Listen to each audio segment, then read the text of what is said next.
Hello students, welcome to Magnet Brains. My name is Muskan and I am your social science educator. Today we will study chapter 3, the making of a global world में NCERT solutions, which are very most important type of questions because CBSE आपको वैसे sample papers provide करता है exam के लिए, but जो हमेशा से प्रोवाइड करते आ रहा है दैट इज हर चैप्टर के साथ उनके NCERT solutions, that is questions provide करता है, but we'll be providing you with the answers and how to form those answers and how to fetch more marks in those answers. But उसके पहले Magnet Brains provide करता है high quality free education from class kindergarten to class 12th in English medium and from class 6 to class 12th in Hindi medium. उसके अलावा हम 5 other state board को भी cover करते हैं, which are Delhi board, UP board, Bihar board, Rajasthan board and MP board. E notes and e books आपको नीचे description box में जो लिंक है उसे क्लिक कर आप एक्सेस कर सकते हैं. Now let's get back to study. So first question क्या बोल रहा है?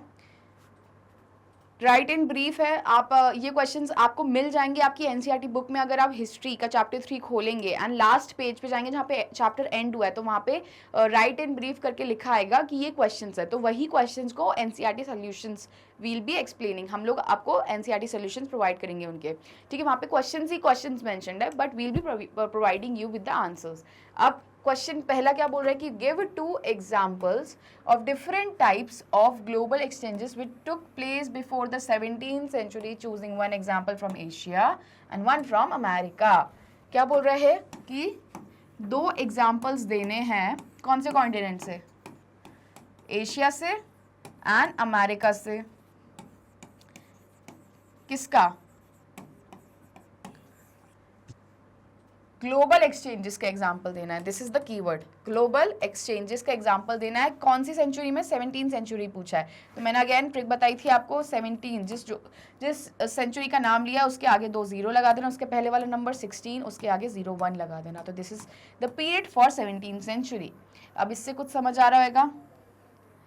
1600s में ब्रिटिशर्स आए थे, इंडिया को कॉलोनाइज किया था, मतलब कॉलोनाइजेशन स्टार्ट हुआ था बाय यूरोपियंस बहुत पहले से, बट ब्रिटिशर्स का. तो मतलब इसका क्या मतलब हो सकता है कि अपन को 2 एग्जाम्पल देने हैं different types of global exchanges के which took place before 17th century. But यहाँ पे क्या पूछा है? 17th सेंचुरी के बिफोर पूछा है. 1600 के पहले जो भी ग्लोबल एक्सचेंजेस हुए हैं, एक तो दिमाग में आ रहा है बहुत अच्छा सा, अपन ने पढ़ा था.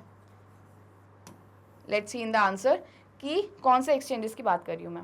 बट उसके पहले let me tell you people key to fetch more marks in question in answer sheet CBSE में you need to have a pattern. And वो पैटर्न क्या होना चाहिए? Like this is your answer sheet.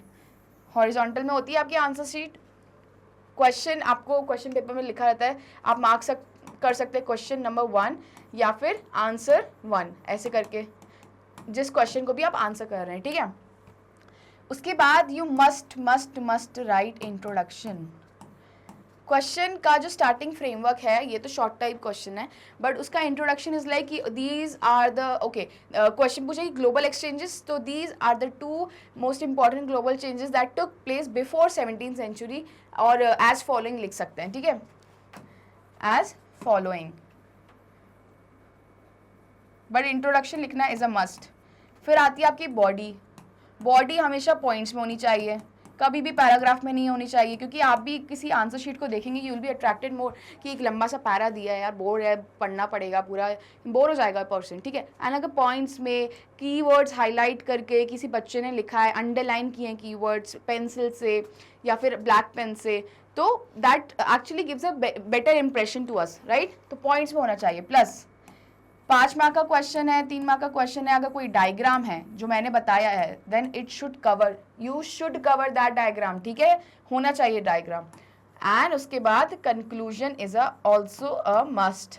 Conclusion मतलब जो आपने एक्सप्लेन कर दिया, मैं इस क्वेश्चन में भी दूंगी आपको कंक्लूजन, मैं हर क्वेश्चन में दूंगी आपको कंक्लूजन, बट आपके लिए बहुत ही इंपॉर्टेंट है कि short type, very short type में आप छोड़ सकते हैं कंक्लूजन, क्योंकि वो 1-2 मार्क्स की आते हैं, तो दैट्स नॉट मोर इम्पॉर्टेंट.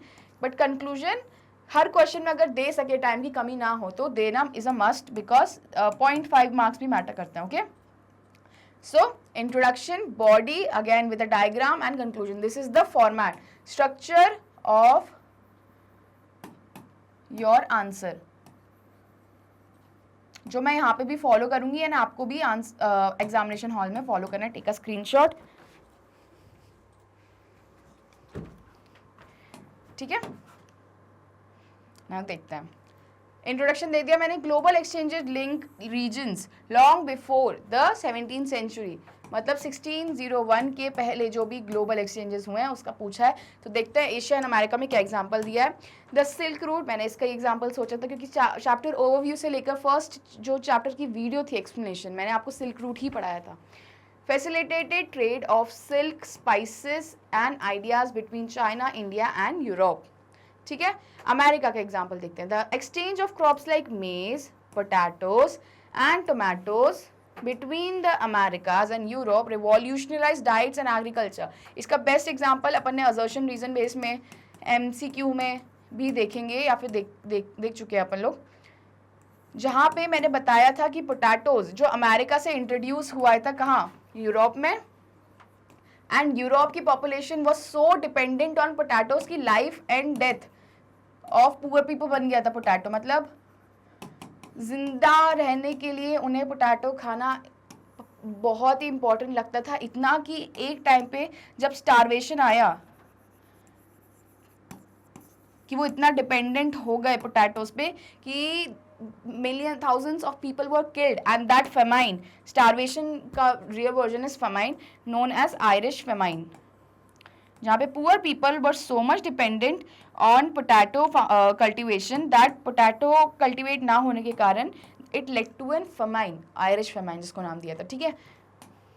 मेज ऐसे ही टमाटोज, तो मतलब पोटैटोज हो गया, मेज हो गया एंड टोमेटोज हो गया फ्रॉम अमेरिका। इसके अलावा अपन ने और भी पढ़े थे, that was chillies were also introduced, ठीक है। तो फोर्थ ये भी डाल लेना। These are different types of examples of global exchanges that took place before 17th century in from Asia and America, Asia and America, okay okay. Conclusion भी दिया है मैंने, देखिए आप, इंट्रोडक्शन दिया है, बॉडी दी है, बॉडी पॉइंट्स में दी है, डायग्राम इसमें नहीं है क्योंकि it's the very short type question, and conclusion भी दिया है। तो this is the format you also need to follow in your examination answer sheet. These exchanges promoted economic growth, cultural diffusion and agricultural innovation globally, ठीक है। बहुत ही easy है समझने के लिए कि ये कंक्लूजन क्या होता है। ऑलवेज रिमेंबर, इंट्रोडक्शन तो आप क्वेश्चन से मतलब छाप के दे सकते हैं कि डिक्टो कॉपी करना है, एज फॉलोइंग्स लगा देना एंड में, but conclusion should always be positive in a format जो आपको चीज़ पता है कि इट्स लुकिंग फॉरवर्ड, मतलब फॉरवर्ड की तरह होने चाहिए एंड पॉजिटिव होना चाहिए। तो यहाँ पे भी यही बताया कि these cultural exchanges promoted economic growth promote की थी, cultural diffusion and agriculture innovation, जैसे मैंने बोला पॉजिटिव रहेगा and easy and simple language में होगा। Now, question number 2. Explain how the global transfer of disease in the pre-modern world helped in the colonization of Americas. This is a very important and an interesting question. कि disease का जो global transfer था, सिर्फ लोग, travellers, spices यही सब travel नहीं कर रहे थे, डिजीज़ भी ट्रैवल कर रही थी in pre modern world, with that helped in the colonisation of America, जिसने कोलोनाइजेशन ऑफ अमेरिका को इवन हेल्प किया। देखते हैं कैसे। अगेन इंट्रोडक्शन देखिए, यहाँ पे मैंने इंट्रोडक्शन आप लोग को समझाने के लिए मेंशन किया है, बॉडी लिखी है अलग से, आपको एग्जामिनेशन हॉल में अलग से नहीं डालना है, इंट्रोडक्शन, बॉडी, कंक्लूजन, ठीक है, that will be very lame. You just need to mention introduction, जो स्टार्ट करना है डायरेक्टली स्टार्ट करना है, ओके, और बॉडी भी डायरेक्टली स्टार्ट करनी है, पॉइंट्स में मेंशन नहीं करना है कि this is body, this is introduction, this is conclusion. Let's see introduction क्या बोल रहा है। Disease played a critical role in European colonization. How? European diseases like smallpox and measles devastated indigenous population. मैंने बताया था आपको, जो हिंदी इंडियन टर्म से अपन जो बोलते हैं माता आ गई, तो वो यूरोपियन टर्म से उसे स्मॉल पॉक्स बोलते हैं, ठीक है। तो European disease like small pox and measles devastated indigenous population, अपन ने देखा था। हाई मोर्टिलिटी रेट्स, मोर्टिलिटी मतलब डेथ रेट्स मान सकते हैं आप, हाई डेथ रेट्स, उसको अगर आप चेंज कर देंगे, weakened resistance making it easier for Europeans to conquer. अब देखिए, अगर आप यूरोप जाएंगे, अमेरिका आज जाएंगे, घूमने के पर्पस से नहीं, सिर्फ रहने के पर्पस से, अगर आप शिफ्ट ही हो रहे हैं वहाँ पे, माइग्रेट ही कर रहे हैं, तो आपको है ना वैक्सीनेशंस लेनी पड़ती है वहाँ की कंट्री की। और वैक्सीनेशंस क्यों बनाई जाती हैं, वैक्सीन्स क्या होता है, to develop your immunity in your body against those diseases जो वहाँ पे प्रिविलेंट है, मतलब आए दिन होती रहती हैं, एंड वहाँ के बैक्टीरिया एंड फंगल जो क्लाइमेट में ही वो अवेलेबल है, बैक्टीरिया एंड फंगल जो इन्फेक्शंस रहते हैं, तो उनसे प्रोटेक्ट करने के लिए आपको वैक्सीनेशंस लगवानी पड़ती है। आप तो बीमार पड़ते हो इनिशियली, बट आपको वो बाद में फ्यूचर के लिए प्रोटेक्ट करेगी। आपको एक हैवी मेडिकल एक्सपेंस का जो बिल बनेगा उससे ज़्यादा प्रोटेक्ट करना है, तो आपको वैक्सीनेशन लगवानी पड़ेगी, because this is the most important thing कहीं पे भी ट्रैवल करने के लिए। आपको वहाँ चीज़ का क्लाइमेट, वहाँ का लोग, वहाँ जो डिजीजेस चल रही हैं उनके बारे में नहीं पता। बैक्टीरियाज, वायरसेस हर जगह होते हैं, एज यू नो, ठीक है। तो those viruses will protect you from getting infected. These vaccinations will actually protect you from getting infected by a virus or bacteria or fungal infection, ठीक है। सो वही बोल रहे हैं कि हाई डेथ रेट्स और high mortality rates weakened resistance making it easier for Europeans to conquer. वहाँ पे उनको वैक्सीन का तब फिनोमेना पता नहीं था। And small pox and measles जैसी जो डिजीज थी वो यूरोप में खुद इतना अफेक्ट करी थी, एंड यूरोपियंस खुद जाके कहाँ इंट्रोड्यूस करवा देते हैं, अमेरिका में। अब अमेरिका में जब उनकी नेटिव पॉपुलेशन उन डिजीजेस से इम्यून नहीं है and they are infected with these diseases, so they are killed in large number. जैसे अपन ने कोविड पेंडेमिक एग्जाम्पल देखा ना, कि नया टाइप का था जो वुहान चाइना में स्टार्ट हुआ था, कोविड-19। एंड कोविड-19 जब स्टार्ट हुआ तो कोई भी किसी के पास भी एंटीबॉडीज़ नहीं थी, किसी की बॉडी में भी कोविड-19। एंड जब तक 1-1.5 साल तक जब उसकी वैक्सीन्स नहीं बनकर आई, तब तक सब अपने घर में पैक्ड थे। सब मैं एक्सपीरियंस के साथ सब बता सकते हो, राइट। 1-2 साल पहले की बात है, अभी भी इवन ख़त्म नहीं हुआ है। सो वैक्सीन जब तक नहीं आए, देन यू सफर्ड, तब तक आप घर पे पैक थे। तो वही चीज़ थी कि नेटिव्स जो थे वो इम्यून नहीं थे वाया वैक्सीन और वाया दो डिजीजेस, स्मॉल पॉक्स और मीजल्स, एंड उनकी रेजिस्टेंस जो थी वो कम हो गई। रेजिस्टेंस मतलब लड़ने की क्षमता, एक होती है ना कि रेजिस्ट करना, making it easier for Europeans to conquer. जब नेटिव पॉपुलेशन एंड हो गई तो यूरोपियंस कैप्चर ईजिली, ठीक है। Indigenous societies were severely weakened, aiding in the conquest and settlement. ऐसे इंडिजिनस सोसाइटी जो थी वो वीक हो गई थी बाय यूरोपियन डिजीजेस बोल सकते हैं, and global transfer of diseases जो है अपना क्वेश्चन का ही स्टेटमेंट। एंड ऐसे क्या हुआ, adding in the conquest and settlement, ऐसे Europeans easily conquered America. Conclusion भी दिया है, disease by drastically reducing the indigenous population played a pivotal role in the success of colonisation. Positive है, दिख रहा है वो पॉजिटिव स्टेटमेंट। एंड क्या बता रहे, सक्सेस ऑफ कॉलोनाइजेशन का एक important part that is your diseases. Okay, now question number 3, write a note to explain the effects of the following. अब ये सब पार्ट है, मतलब एक क्वेश्चन दिया है उसके सब पार्ट को अपन को एड्रेस करना है, A, B, C, D। सो अब देखते हैं, the British government's decision to abolish the corn laws. अब इनको एक्सप्लेन करना है, उसके क्या करना है, इफेक्ट्स करना है, ठीक है, कि ब्रिटिश गवर्नमेंट की decision to abolish the corn laws के इफेक्ट्स क्या क्या थे। B, the coming of rinderpest to Africa. Rinderpest as you know अपन ने पढ़ा था, it was a cattle plague introduced in Eritrea, eastern Africa में कंट्री है एरिट्रिया। यानी कैसे इंट्रोड्यूस हुई थी, when cattles from British Asia was introduced to feed the Italian army. And ये like a forest fire east, मैंने बोला east की अफ्रीकन कंट्री से वेस्ट ट्रैवल की थी like a forest fire, and within 5 years travel to south and killing 90% of the cattle population of Africa. And जो 10% बची थी वो गवर्नमेंट ने मोनोपोलाइज कर दी थी। तो उसके इफेक्ट्स बताने अपन को कि रिंडरपेस्ट के इफेक्ट्स क्या क्या है, मैंने बता दिया ऑलरेडी आपको, ठीक है, थोड़े बहुत हिंट जस्ट मिल गई थी। C, the death of man of working age in Europe because of the world war.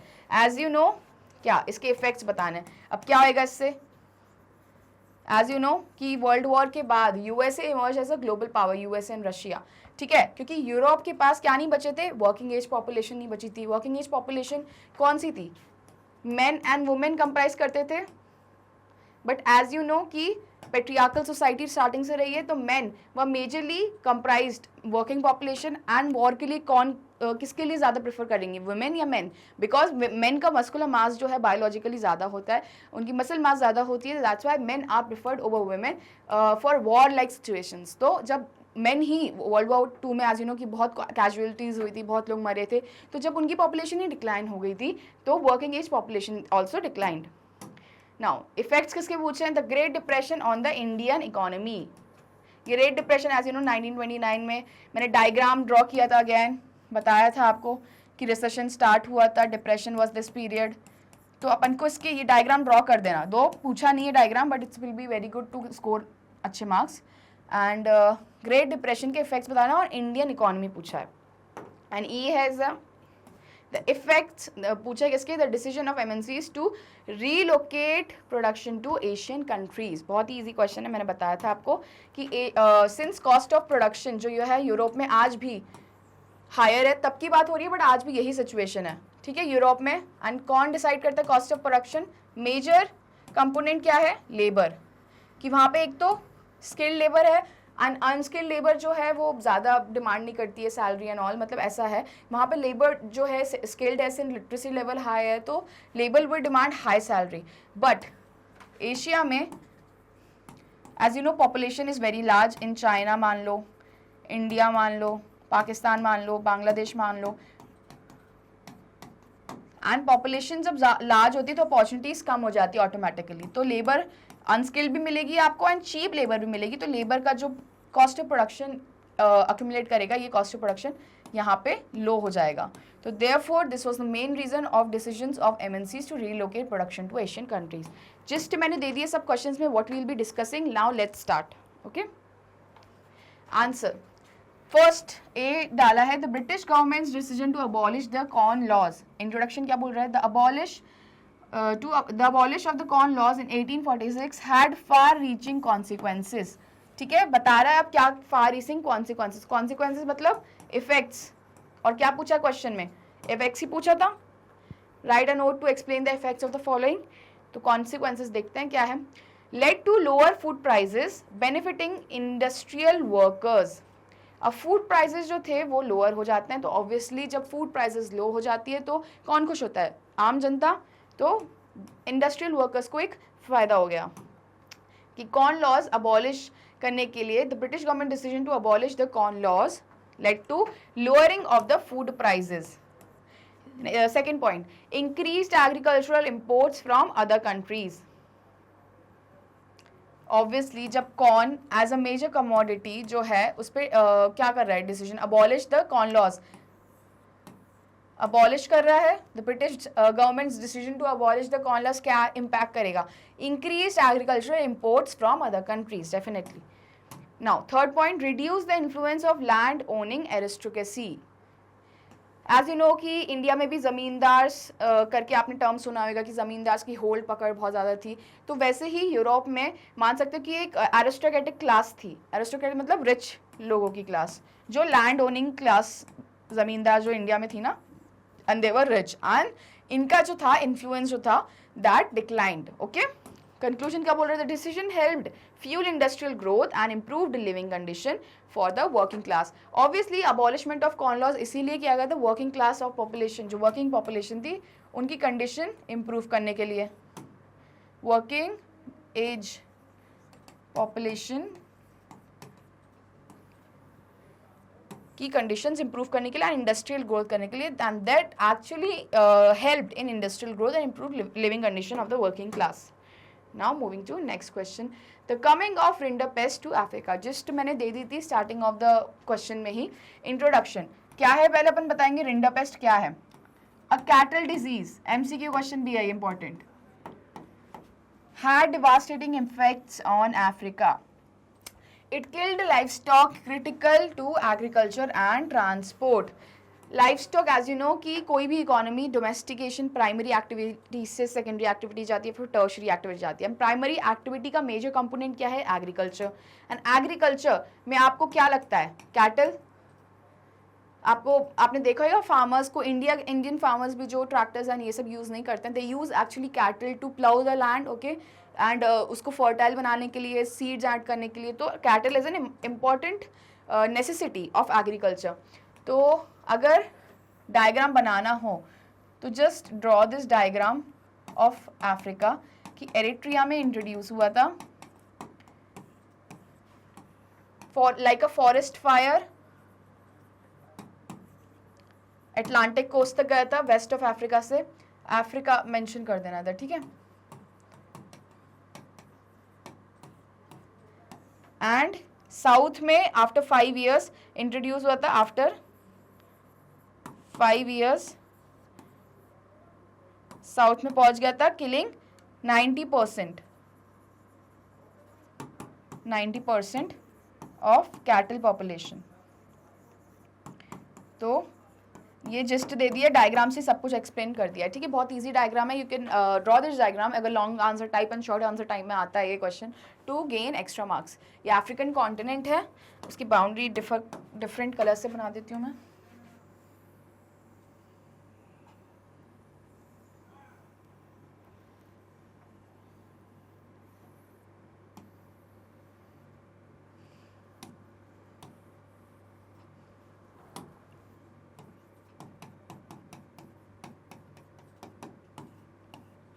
ठीक है. नाउ आंसर देखते हैं. It killed life stock critical to agriculture, explain कर दिया मैंने. Caused food shortages and economic disruptions. Obviously food agriculture का main component क्या होगा, फूड उगाना. जब एग्रीकल्चर के लिए कैटल ही नहीं बचेगा तो फूड आप कैसे ग्रो करोगे, तो वो फूड शॉर्टेज क्रिएट करेगा and which will lead to famine, starvation, hunger, poverty.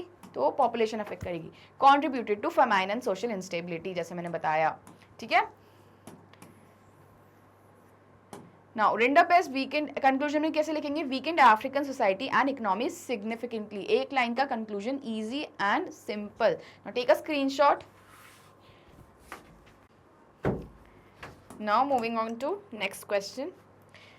The death of men of working age in Europe because of World War. C question था एंड एड्रेस किया था अपन ने कि how working age population after world war 2 जिनकी death हो गई थी, मेजरली दे वर मेन, तो how that impacted the world Britain economy. तो we'll study that. The world war 1 caused significant loss of working age men in Europe. Okay, introduction दे दिया. अब body में क्या बोलेंगे, shortage of labour, slowed industrial production. जैसे मैंने बताया कि अगर वर्किंग पॉपुलेशन ही कम हो जाती है तो उसका डायरेक्ट इम्पैक्ट क्या पड़ेगा, आपकी इकोनॉमिक ग्रोथ से, in the terms of GDP. Obviously economic growth will be slowed down and your GDP will decline. अभी प्रेजेंट में कौन सी कंट्री सफ़र कर रही है, आपको एग्जांपल समझ में आ रहा होगा, जापान. जापान ने एक टाइम पे इतना डेवलपमेंट कर लिया, इंडस्ट्रियल नेशन बन गया था, एंड अब उसकी सारी पॉपुलेशन जो है वो बूढ़ी हो गई. That is old age population has exceeded the working population in Japan. तो what this has happening, Japan में लोग ही नहीं बचे, वहाँ पे घर जो है खाली खंडर पड़े. तो they are inviting Indians, Pakistanis, Chinese, people from highly populated countries कि आप आओ जापान में स्टे करो, बिकॉज वहाँ इतना चीप हो रहा है वहाँ पे हाउसिंग, रेंट्स एंड एवरीथिंग, कि they want people from highly populated countries, be it Europe, be it Asia, to settle and क्या कॉन्ट्रीब्यूट करें, उनका वर्किंग पॉपुलेशन ग्रोथ, जो वर्किंग पॉपुलेशन ग्रुप है, एज ग्रुप, उसको इंक्रीज करे, एज ग्रुप को इंक्रीज करें. बिकॉज वर्किंग पॉपुलेशन अगर इंक्रीज होएगा तो क्या होगा, वर्किंग पॉपुलेशन इंक्रीज होगा तो इकोनॉमिक ग्रोथ इंक्रीज होएगी एंड जीडीपी इंक्रीज होएगी. तो हमेशा याद रखना कि वर्किंग पॉपुलेशन किसी भी कंट्री का is directly correlated with economic growth in terms of GDP. Now women entered the workforce in large numbers. As you know कि अपनी society was patriarch from the starting. Men actually possess the authority to be rulers and be it any continent. Okay, so वहाँ पे men used to work also outside. जो भी काम थे they were performed by men, and women were looked towards household chores. ये अपन ने civics में ही पढ़ा था. Gender division of labour. But जब मेन की पॉपुलेशन नहीं है तो विमेन को बच्चों को तो फीड करना पड़ेगा ना कुछ खाना तो प्रोवाइड करना पड़ेगा। तो what women stepped out of their homes to work in factories and other businesses to support their family. Disrupted agriculture and economic activities. Obviously economic activities and agriculture के लिए लेबर लगती है which was done by men and which is still done by preferably men, but वो भी disturb हो गया because working age population declined. Conclusion, the loss of working age men altered European economies and labour system. ये पूरा alter ही कर दिया था world wide, इसलिए ब्रिटेन को बहुत टाइम लगा रिकवर होने में एज कम्पेयर टू उसी समय यूएसए ने रिकवर बहुत जल्दी कर लिया था and became a super power. Now D, the great depression कौन से ईयर में हुआ था? रट जाना चाहिए अभी तक वो ईयर 1929। ऑन द उसका क्या इफेक्ट्स बताना है on the Indian economy. Great Depression के इफेक्ट्स क्या थे? Introduction, the great depression in the 1930s severely impacted India. 1930s क्यों बोला है? 1929 में स्टार्ट हुआ था, 35 तक कैरी फॉरवर्ड हुआ था, 1935 तक। सो 1930s भी बोल सकते हो, याद नहीं हो रही है डेट तो कुछ भी आप लगा सकते हो, बट आपको डेट मेंशन करनी है, ग्रेट डिप्रेशन मेंशन है तो। अगर ये डेट याद नहीं है कि स्टार्टेड इन 1929 तो जस्ट मेंशन 1930s और एंडेड लाइक एंडेड वाला नहीं 1930 से मेंशन कर देना। ओके, दिस इज इंपॉर्टेंट, जैसे इंट्रोडक्शन में दिया है। बॉडी में क्या बोल रहे हैं? First point, decline in exports specially agricultural goods. Exports जो थे वो डिक्लाइन हो गए। अब ये कोई सी कंट्री है ए जो एक्सपोर्ट कर रही है आइटम, अब वो कंट्री खुद अफेक्ट कर रही है, वहाँ पे स्लो इकोनॉमिक ग्रोथ रह रहा है, वहाँ प्रोडक्शन नहीं हो रहा है। क्योंकि मैंने आपको एक साइकिल पढ़ाई थी ना कि अगर इन्फ्लेशन होगा, नहीं अपोजिट साइकिल पकड़ रहे हैं अपन, डिफ्लेशन होगा किसी इकोनॉमी में तो क्या होगा? वेजेस गिरेंगे, दैट इज सैलरी, क्योंकि बहुत सस्ता मिल रहा है सामान तो जो प्रोड्यूसर्स होंगे वो भी बोलेंगे कि हमको हाई सैलरी दे जब सस्ता सामान मिल रहा है। वेजेस कम होंगे तो क्या फिर लेबर्स जो एजिटेट हो जाएंगे, दे लीव देयर जॉब्स, तो अनएम्प्लॉयमेंट बढ़ेगी, मतलब एम्प्लॉयमेंट कम होगी, ऐसे ले लीजिए, अनएम्प्लॉयमेंट बढ़ेगी एंड अनएम्प्लॉयमेंट बढ़ेगी तो क्या लोग बेरोजगार ज़्यादा अमाउंट में हो जाएंगे एंड लोगों के पास काम नहीं होगा तो प्रोडक्शन भी कम होगा तो जीडीपी भी डिक्लाइन होगी। ठीक है, जीडीपी डिक्लाइन होगी तो this will again become a cycle. फिल डिफ्लेशन मतलब जनरल फॉल इन प्राइसेस होगा, वेजेस डिक्लाइन होंगे अगेन, अनएम्प्लॉयमेंट बढ़ेगी एंड जीडीपी डिक्लाइन होगा। So this is a cycle of deflation. अगर वो वीडियो नहीं देखी है तो जस्ट वॉच दिस, बिकॉज वो डायग्राम इस ज़्यादा अच्छे से मैंने एक्सप्लेन करके समझाया था दैट आपको समझ आ जाएगा कि अगर एक economy is suffering from depression then उसके exports, how exports are affected and they are actually decline in number, increase unemployment and poverty। मैंने बोला ना साइकिल से पूरा याद हो जाएगा, जो मैंने साइकिल आपको बनाने बोली थी। चलो मैं बना ही देती हूँ क्योंकि ये आप यहाँ पे ही ड्रॉ कर लेना, ठीक है। डिफ्लेशन नहीं, ग्रेट डिप्रेशन, अपन ग्रेट डिप्रेशन ही बोल देते हैं उसको। साथ साथ में बना लो, great depression, wages will reduce, unemployment will increase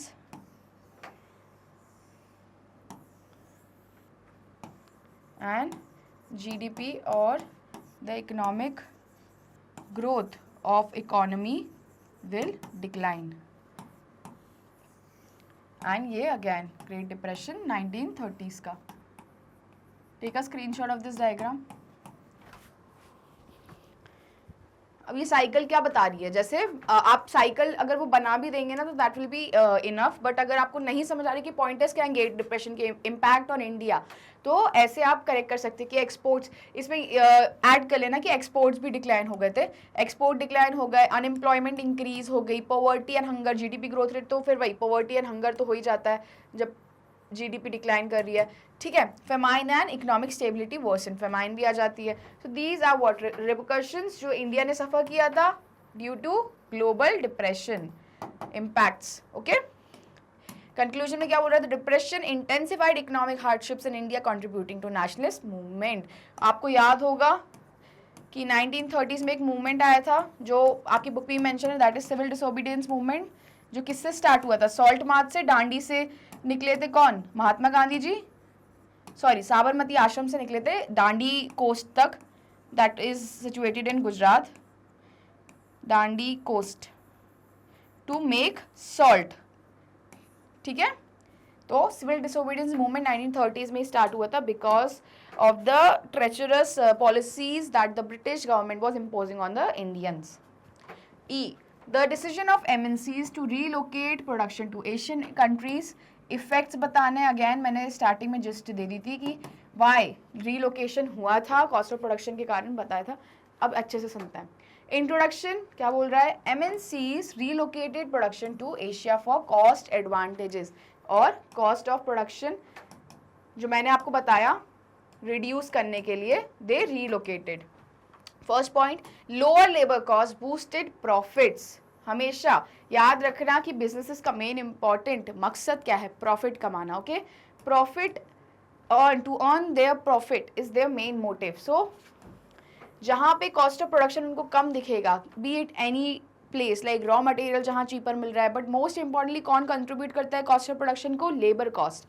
जब लेबर कॉस्ट उन्हें इतना कम मिला तो ऑब्वियसली उनका प्रॉफिट बूस्ट हो गया। So that was a major consequence of the MNC's decision of MNC's to relocate production to Asian countries like India हो गया, बांग्लादेश हो गया, चाइना हो गया एंड पाकिस्तान।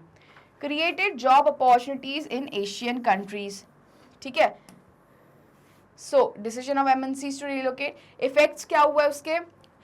उनकी जॉब अपॉर्चुनिटीज बनी कहाँ? एशियन कंट्रीज में। तो ये तो बहुत अच्छी बात है because obviously as you know कि India was also suffering at that time. तो Asian countries, majority of the Asian countries decolonisation हो रहा था, जॉब्स नहीं थी, तो MNCs ने जॉब्स प्रोवाइड की। Led to economic growth but sometimes exploitated workers. Okay, economic growth तो बढ़ाई नेशन की, कोई भी MNC किसी कंट्री में आती है तो वो बढ़ाती है किसी कंट्री का डोमेस्टिक प्रोडक्शन, बट वो क्या करता है? ऑल्सो एक्सप्लॉयट करता है वर्कर्स। अगर आपके पास प्रॉपर लेबर कोड्स नहीं है,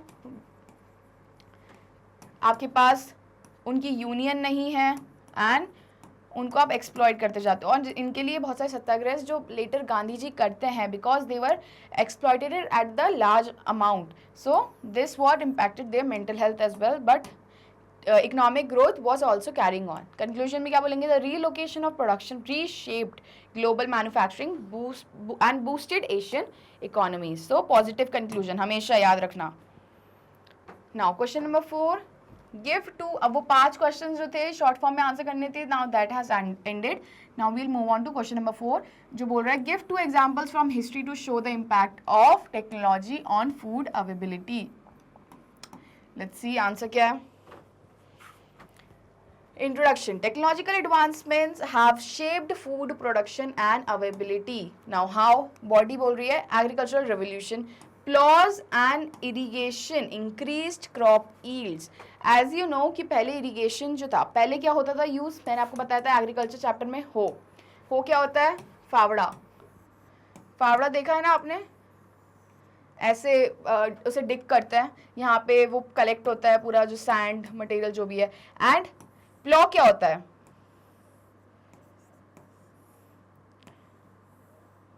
सो दिस इज प्लॉ।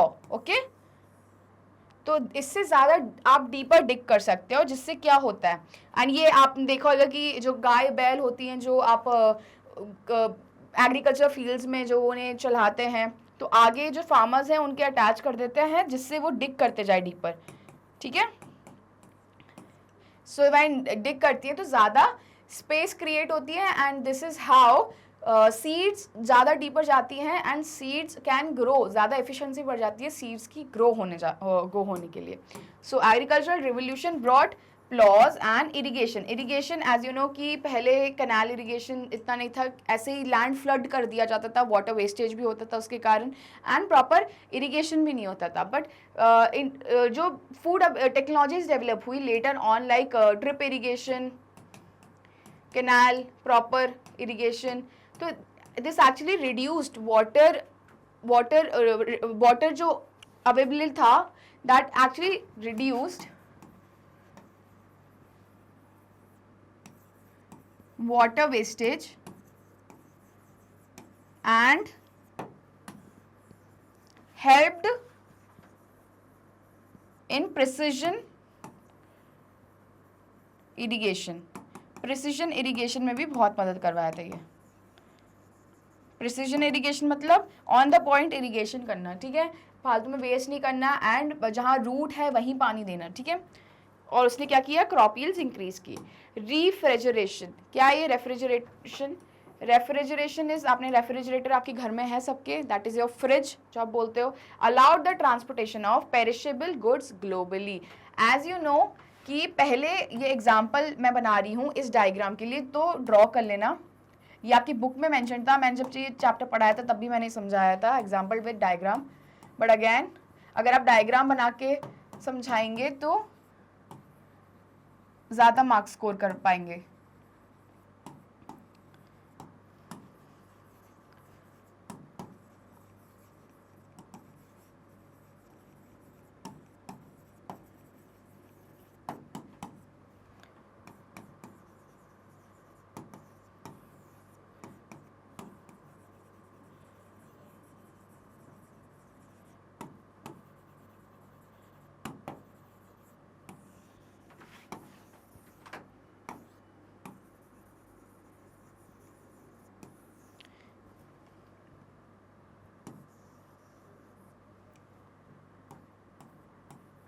देखो पहले क्या होता था, पहले अमेरिका से यूरोप जब उनको मीट ट्रांसफ़र करना रहता था तो वो लाइव एनिमल्स, मतलब शिप्स में वो एनिमल्स को बोर्ड करते थे एंड वहाँ से शिप करवा के ले जाते थे. कहाँ? यूरोप. उस जर्नी में बहुत सारे एनिमल्स मर जाते थे सी सिकनेस के कारण, या फिर बहुत सारे इन्फेक्टेड हो जाते थे, सूटेबल नहीं थे कुछ खाने के लिए हो जाते थे, तो बहुत चीज़ें होती थी. But after refrigeration was introduce, मतलब रेफ्रिजरेटर्स जो थे, मतलब फ्रिज के जो कूलिंग टेम्परेचर है वहाँ पे क्या होता है, मीट का पेरिशेबल मतलब अमाउंट, इलास्टिसिटी बढ़ जाती है अगर आप ठंडे एरिया में स्टोर करके रख जाते हैं मीट को.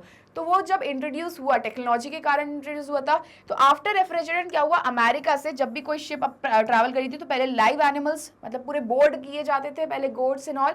अब वो लाइव एनिमल्स को ना करके उन्हें पहले ही स्लॉटर कर दिया. कहाँ? अमेरिका में.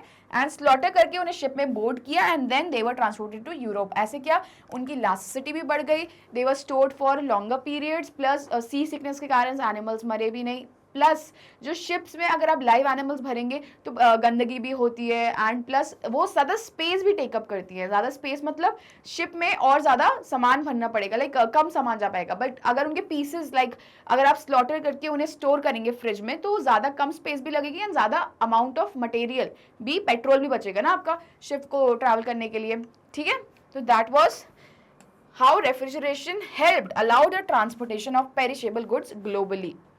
Draw this diagram, take a screenshot. Diagram से इजी हो जाता है समझना, ठीक है. कंक्लूजन क्या बोला, technology has revolutionised food production, increasing availability and distribution of worldwide. ठीक है, easy, positive. Now next question, question number 5. What is meant by Bretton Woods Agreement? Easy question है, बहुत ही. अपन ने पढ़ा था कि how in 1944 New Hampshire USA में एक कॉन्फ्रेंस हेल्ड होती है, that is Bretton Woods conference, and दो ट्विंस बनते हैं, that is your IMF and World Bank. And USA इसका मेजर प्रो क्रिएटर या फिर हेल्पर रहता है बनाने में. तो इंट्रोडक्शन देते हैं. Bretton Woods agreement was establish in 1944. यानी आफ्टर वर्ल्ड वॉर क्यों हुई है, because after world war economy collapsed, was crashing. Obviously लड़ाई लड़ने के लिए पैसे चाहिए, मेन चाहिए, एंड जब मेन चाहिए वहाँ पे जा रहे हैं, मर रहे हैं, तो काम कौन करेगा, प्रोडक्शन कौन इंक्रीज करेगा, तो GDP will automatically decline. Women they were not skilled as such, men were for that job. okay, तो वर्ल्ड वॉर के आफ्टर रिपरकशंस को देखते एक ऑर्गेनाइजेशन बनाएगी, IMF and World Bank, to actually support these countries in development processes, कि उनको recover, post war recovery में help करे. तो these institution are also known as post war recovery institutions. Now body में देख रहे हैं first point, created institutions like IMF and World Bank. ठीक है. Now, second, established a system of fixed exchange rate linked to the US dollar. क्या था fixed exchange rate, कि government आपकी करेंसी की वैल्यूएशन डिसाइड करेगा pegging it with US dollars. Okay, आपकी जैसे $1 will be equals to 83 rupees, 82 जो भी है अमाउंट, एग्जाम्पल दे रही हूँ इंडियन रुपीज़ का, कि अब यूएस डॉलर को was considered as the supreme, कि सुप्रीम पावर या फिर सुप्रीम करेंसी बोल सकते हैं, कि उसके अकॉर्डिंग जो है वो डिफरेंट करेंसी जो है वो पेग्ड होगी। पेग्ड एज इन कि लाइक कितना $1 अमाउंट करता है उस करेंसी का rupee. Okay, it can also be 0.1 जो भी XY करेंसी होगी, ठीक है, और 0.1 अगर हो गया तो that means this XY currency supreme than US dollar. But most of the times what happened, this was the situation कि US dollar used to be supreme than other currency. Okay. Now promoted international economic stability and cooperation. Obviously इसके लिए ही one of the motives था IMF and World Bank Bretton Woods twins बनाने का, कि economic stability and cooperation maintain करके रख रहे, क्योंकि आगे से कोई world war ऐसे हुई नहीं। ऐसे United Nations was also formed कि ऐसी कोई situations ना आए। बट ये आपके लिए एक थिंकर है कि अभी करंट सिनेरियो को देखते, रशिया यूक्रेन वॉर, इसराइल हमस वॉर, जो भी सिचुएशन चल रही है, कि यूनाइटेड नेशंस ने अपना कीप अप किया है क्या, वो अपना जो टास्क उसे प्रोवाइड किया था आफ्टर वर्ल्ड वॉर, की अभी वॉर्स ना आए। The Bretton Woods agreement laid the foundation for modern global financial system. उसके बाद और भी जैसे फाइनेंशियल इंस्टीट्यूशंस आते हैं, करंट में आप पढ़ते होंगे ब्रिक्स का भी खुद का एक NBA new bank, new development bank भी बन गया है, NDB, ठीक है। तो ये डिफरेंट इंस्टीट्यूशंस आते हैं, ADB Asian development bank, AIIB, ठीक है, ये डिफरेंट बैंक्स बनते हैं आफ्टर। बट ये स्टार्टिंग किसने की थी, यूएसए ने की थी, ब्रिटेन वुड्स में।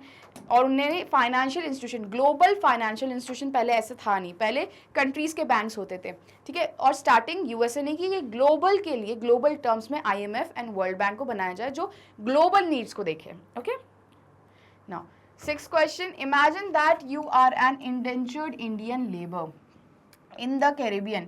Drawing from the details in this chapter, write a letter to your family describing your life and feelings. अब कौन थे indentured labor?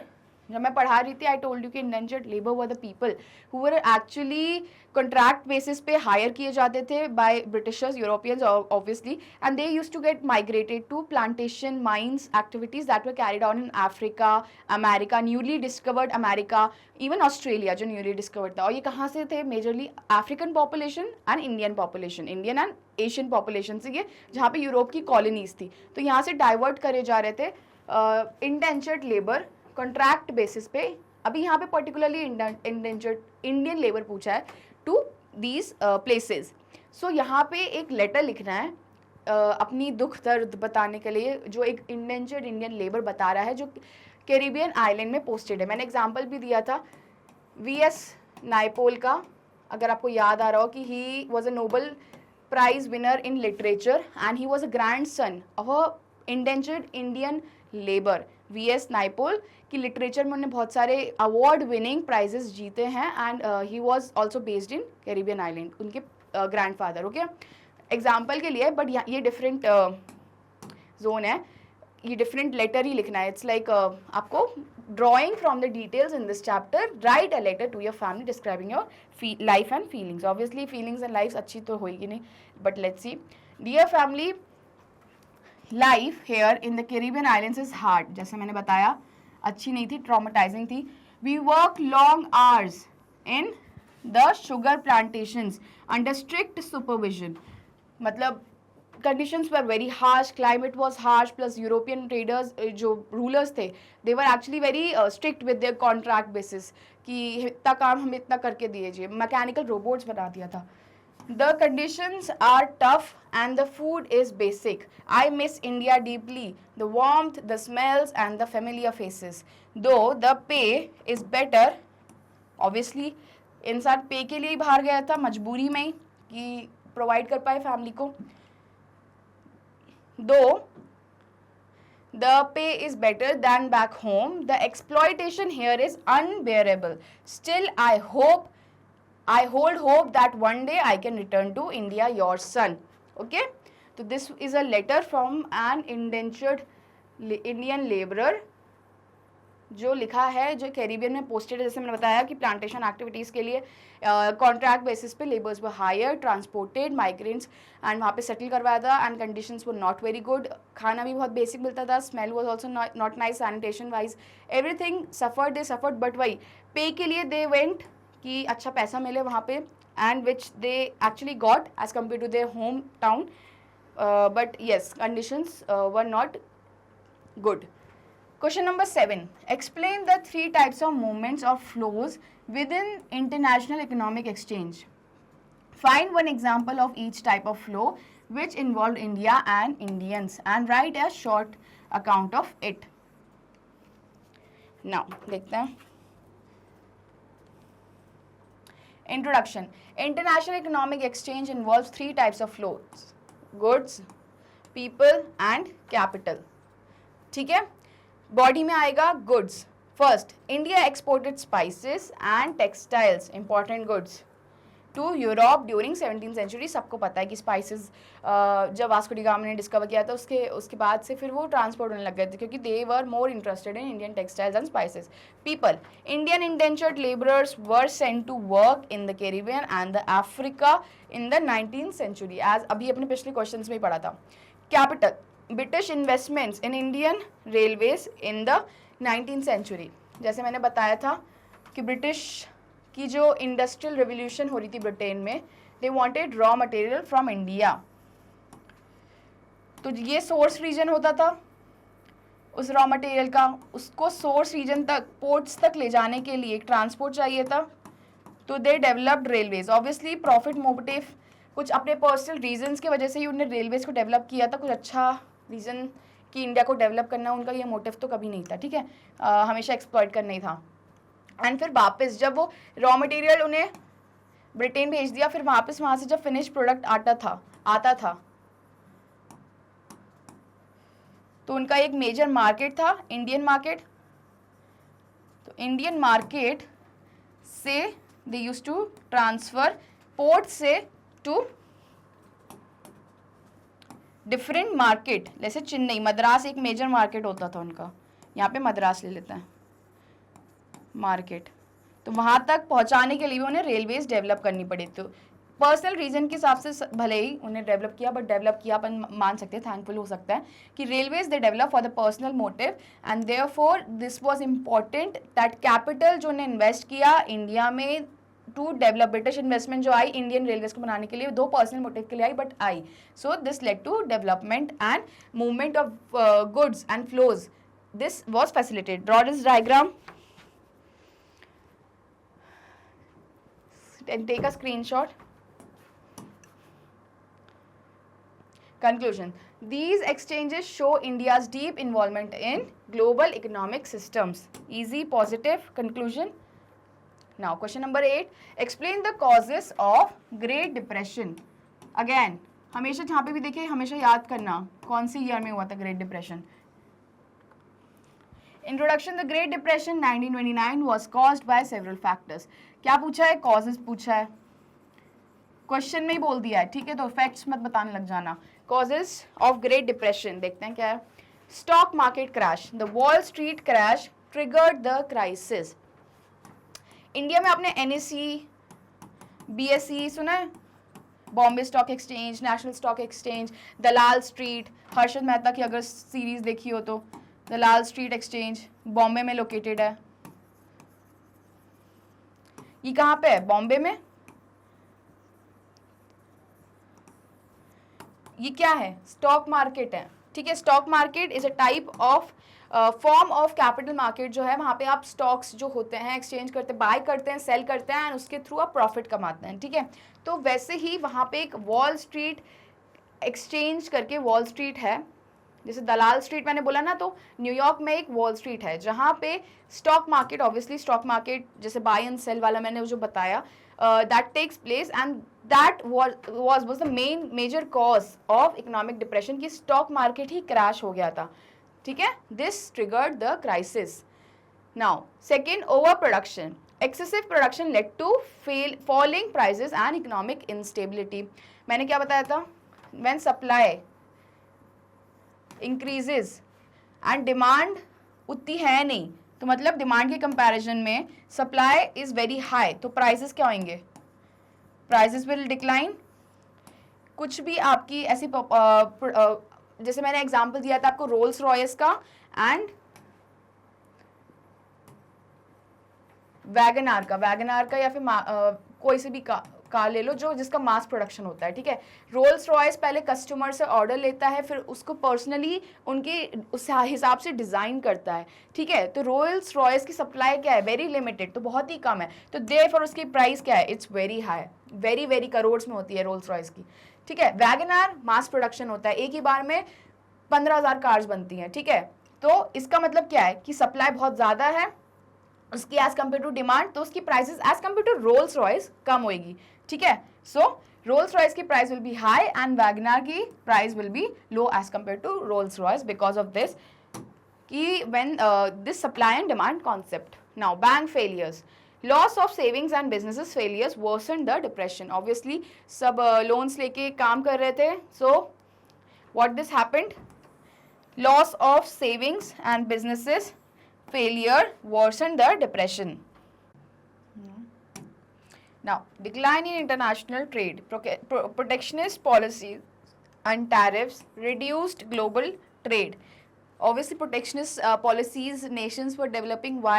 Because सबकी economy was affected. Because US की economy, US ने क्या किया था? After post war बहुत सारे पैसे इकट्ठे कर लिए थे, तो what? US citizens को तो अमीर बना दिया था. But what it started giving loans to other nations, जैसे यूरोप हो गया, अफ्रीका एंड एशिया हो गया। तो ये क्या है, ग्लोबलाइजेशन की स्टार्टिंग है। अब जब ये हुआ तो ऑब्वियसली जब सारे नेशंस यूएस पे डिपेंडेंट हो गए कि अब यूएस लोन देगा, अपन लोग ऐसे काम करते जाएंगे एंड देन धीरे धीरे चुकाते जाएंगे। एवरी जो लेंडर होता है वो यही सोचता है, बोरोअर जो होता है, US was emerged as lender and these countries emerged as borrowers, यही सोचता है। बट अब यूएस में जब क्रैश आया, स्टार्टिंग यूएस से हुई, तो ऑब्वियसली यूएस के पास खुद पैसा नहीं बचा, तो वो देगा क्या दूसरे नेशंस को, अफ्रीका हो गया, एशिया हो गया या फिर यूरोप हो गया। तो सब कंट्री, अब यूएस शेल्फिश हो गया, उसने इंपोर्ट एक्सपोर्ट बंद कर दिया, लोन्स देना बंद कर दिया, तो बाकी कंट्रीज को भी रियलाइज हुआ कि this is what economic nationalism is, कि लाइक डोमेस्टिक इकोनॉमी को पहले प्रोटेक्ट करो एज कम्पेयर टू इंटरनेशनल लोग को देखो। तो African countries, Asian, European countries, what they diverted their attention to protectionist policies. वो कैसे हुआ, बाय इंट्रोड्यूसिंग ट्रेड कोटास कि इससे ज़्यादा इम्पोर्ट नहीं आना चाहिए, टैरिफ्स ऑन ट्रेड की डोमेस्टिक इकोनॉमी बहुत ज़्यादा हार्म कर रही है, डोमेस्टिक इकोनॉमी बहुत ज़्यादा सफ़र कर रही है, डोमेस्टिक प्रोड्यूसर्स जो है उनके आइटम सेल नहीं हो रहे बिकॉज ऑफ ओवर प्रोडक्शन, अपन ने पढ़ा। तो इसीलिए बाहर का जो बाहर से इम्पोर्ट आ रहा है उसको उस पर टैक्स लगाना स्टार्ट कर दो, जिससे जो एक्सपोर्टर्स है, इम्पोर्टर्स जो इम्पोर्ट कर रहे हैं हमारी कंट्री में, वो बंद कर दें हमें इम्पोर्ट करना। ओके,